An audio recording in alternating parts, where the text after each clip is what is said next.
So you'd think he would have figured that out, but no. It seems such a genius, it seemed to have slipped by him. Especially, you know, that's one thing I never got. He's the chief engineer of the project. Yeah. So you think, you know, he would be the one that looks over and approves all the designs, and in a lot of cases has the primary hand in them. Yeah. So at what point did they say, like, so this is a magnet-powered railgun capable of launching nukes? Did that not tip him off that he was designing a weapon? I don't see. That's what I don't get. What else is a railgun for? Seriously, I'm asking. Wouldn't it be for doing things like that? Well, I guess technically the actual point of a railgun is to drive railroad spikes, but... Well, that would probably indicate the name. Yeah. But, like, having it on a Metal Gear, though?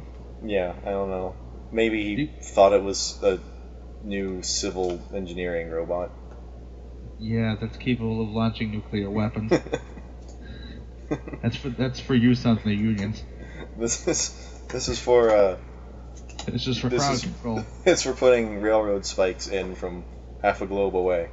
Exactly. Completely undetected. And the size of, like, a small apartment.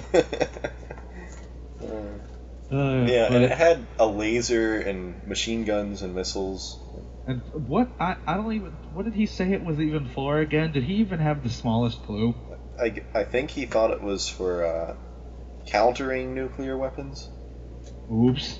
Yeah. Isn't that what Ray was for? Yeah, well, Ray was to counter Rex. Ray was for countering Rexes. That's right. Well, yeah, exactly. Ray was kind of the realization of that really naive vision he had on the first one. Yeah. But, well, yeah, for such a supposedly smart character, he's, not very bright, not very insightful, we could say, because he really doesn't see a lot of things, and that insight into his character that we could have done without, really kind of changed him. Yeah. And it seems like in 4, they've just forgotten all about it. I hope so. Unfortunately, I don't think we can. No, no one can. Once you hear it, you cannot unhear it. Exactly, but, you know, for the two of us, without that moment, we would have never had that face from Snake. Without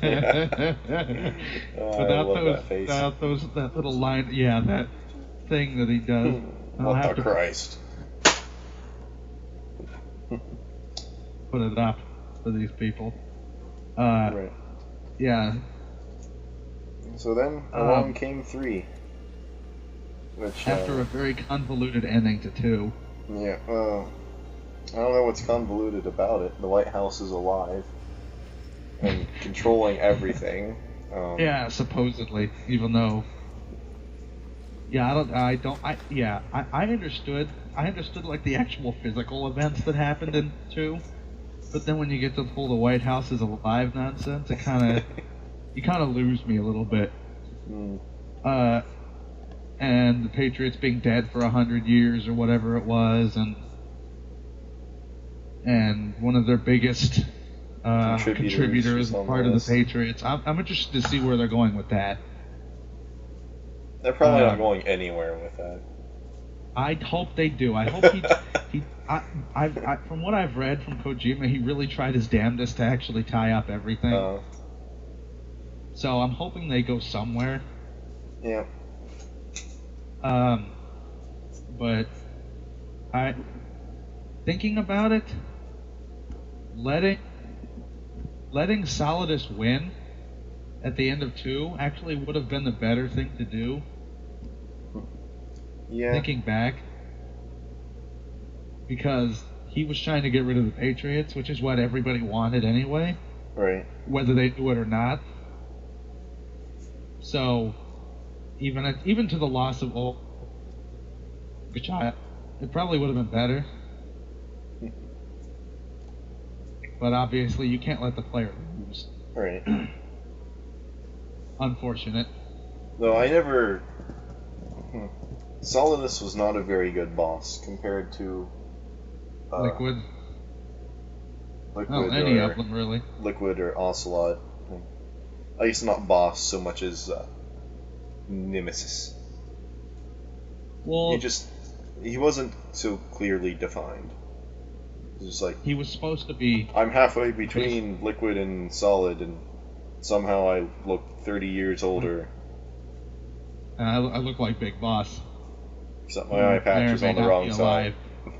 Who may or may not be alive, but we'll get to that later. Yeah. I think there was a little problem defining Solidus because he was supposed to be just a rip-off of, well, a kind of a copy of slight carbon copy of Big Boss. Mm-hmm. That was the problem with Solidus, and in the game it's reflected that he was supposed to play the Big Boss role. Right. I don't think he was nearly as compelling as Big Boss, because there was no real sympathy for him. There was no motivation. Right. Because he was trying to get rid of the Patriots, which was a good thing, but only because they screwed him. Yeah. Not really for any noble cause. So, segueing into 3 with talking about Big Boss. Mm-hmm. Works great. Obviously you said you like 3 the best. I do like 3 the best. Which is indicated by the fact that you played through it for 10 hours and then started over. Yep. Right after, which I haven't picked up yet.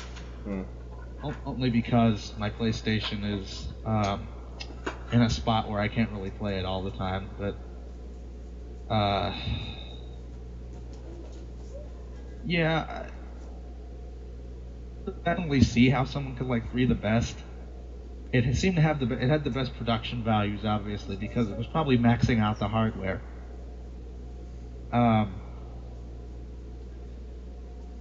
No, it's like any late generation PlayStation 2 title. They knew how to eke everything they could out of it. Exactly, but there are obviously ones that didn't. Yeah. But 3 was definitely an example of one that pushed it to its limit towards the end of the generation. Yep. Well, by the time it was released, anyway.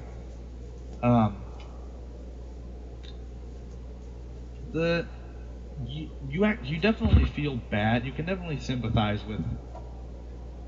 Well, I don't know what we want to call him, Big Boss. We'll call him Big Boss because Naked Snake is a ridiculous name. Oh, we could have called him John or Jack, but Big Boss. That's who he is. Big Boss will work. You definitely feel him, and like you can feel bad for Snake. Yeah. You can feel sympathy for Snake. You can feel sympathy for Big Boss. Something that I could never do with Raiden. Because there's nothing sympathetic about Raiden. He just kind of shouldn't even exist, really. Though I do think a lot of the reason people didn't like Raiden is because Rosemary came attached. Well,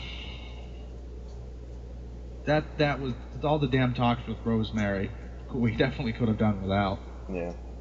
Well, because she made everything a lot longer. Yep.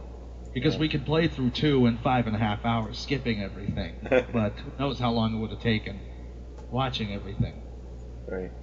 Because to play 3, it took us 10 hours, and that was skipping every radio conversation. Right. Which probably would have added another hour. At least. We almost made it through without bringing up Rosemary. Well, now it's unavoided. It's unavoidable. But 3, so. Yeah, no Rosemary in 3, thankfully. Though you did have Paramedic, but she wasn't nearly as annoying. No, but we could have done without Paramedic, I think. She seemed to have no purpose. She was the person that saved your game. She had about as much purpose as Mei Ling did in the first one.